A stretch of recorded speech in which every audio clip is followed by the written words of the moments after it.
Karon atong saksihan ang 16 ka mga batan-on sa ilang pagtahan sa ilang kaugalingon sa pagkaalagad sa Dios ug sa iyang simbahan diha sa pagka-Christ Youth in Action kung CYA. Among tinawag nga pura-paroko uban sa katuig nga pag-umor namo ni size sa mga batan-on. Aniya kami naghangyo nga sila imong nawaton isip mga Christ Youth in Action sa atong parokya. Nasukta mo ba nga kining 16 ka mga kabatan-unan ang ayan nga pagkadawaton? Human sa tigo o evaluation na ihimo sa opisyali sa kapulungan o sa sinimana nga tigo nga mo pinahimo inubanan sa mga seminar sulod sa katuig.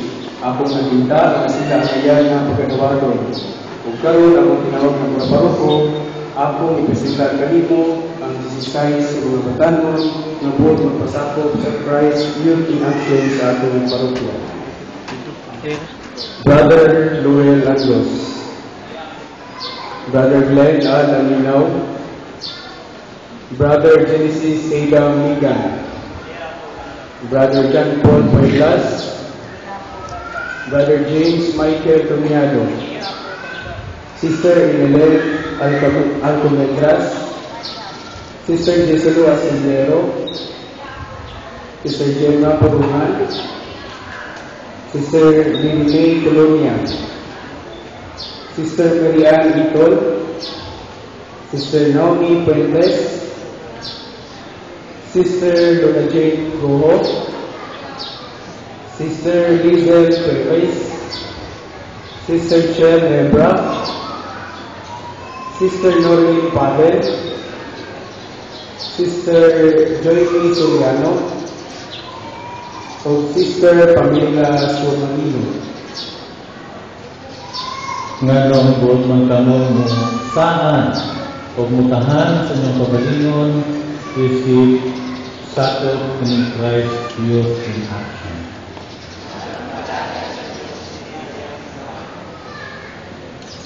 Hugot ba ang imong kagubuton o kinasingkasing ba ang imong timuha sa pag-alagad sa Diyos o sa iyang simbahan isip kabag sa pari dias pagdasig sa mga batanon sa pag-apil sa mga kalihukan sa pagpuyo o pagsamyaw sa pulong sa Diyos o sa pagtuong katoliko. Kay hugot o kinasingkasing man ang inyong timuha sa pagpangalagad, handang mo kamo sa pagtuman o pagsunod sa balaod sa atong simbahan katoliko o sa mga kalagaan sa atong parokya o sa inyong mundo. Handa mo ikaw mamutambong sa inyong sinimana na tigong o mga konbensyon sa mga batanon pinaginahin sa itong parokya o sa itong archdiocese.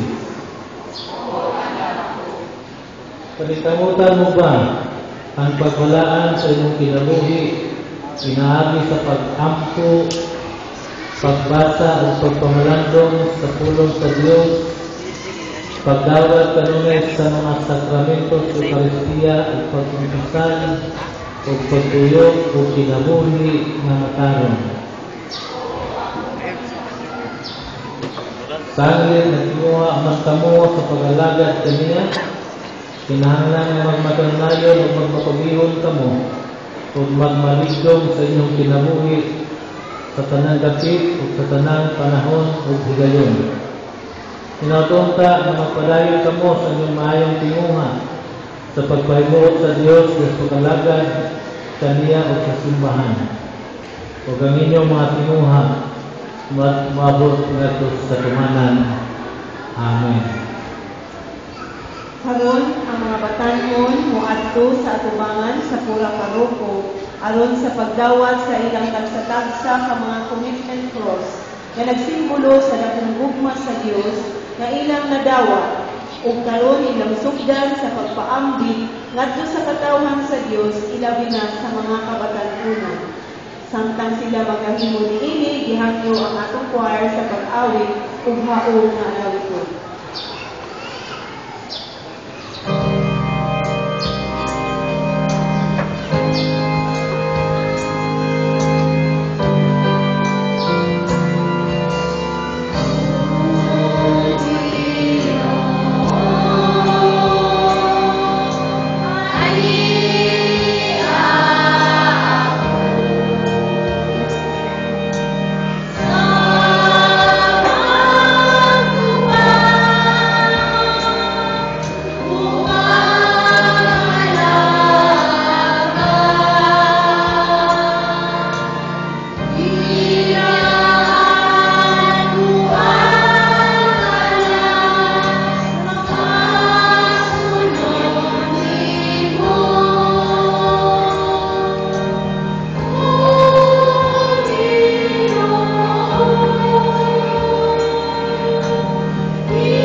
commitment cross, ang mga batanon magluhod ug mag-ampo sa ilang prayer for the new evangelization kung pag-ampo alang sa bagong evangelisasyon, palihog sa pagsabat.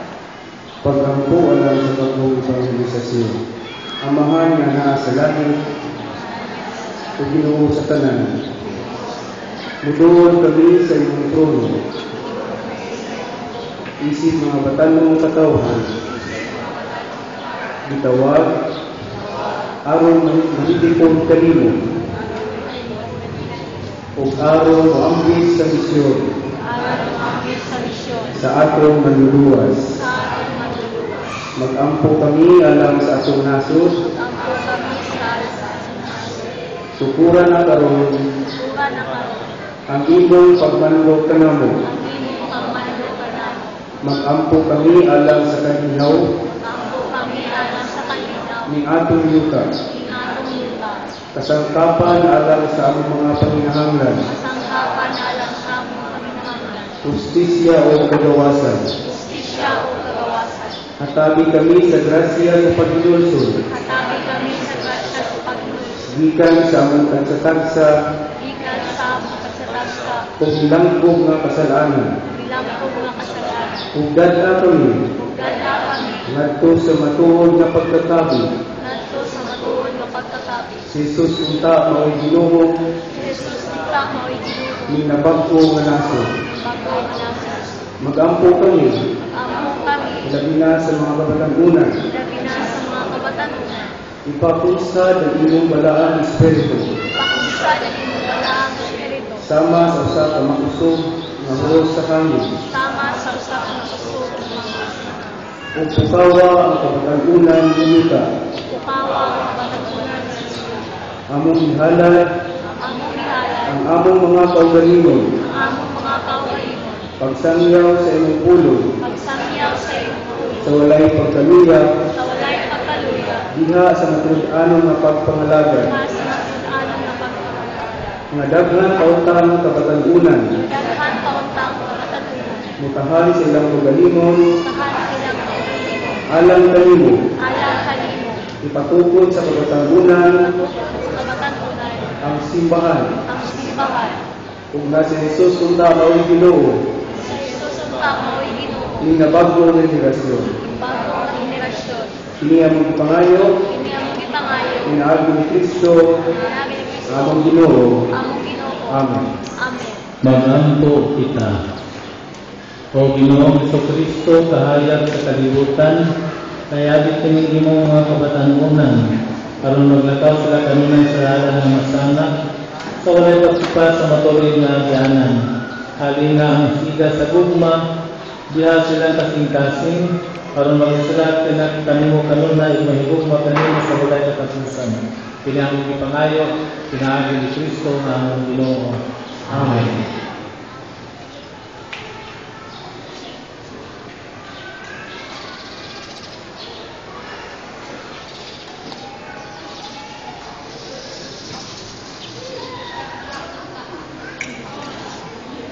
Karon ang dawaton ng ating mga batanon pinahagi sa pagpampang sa ating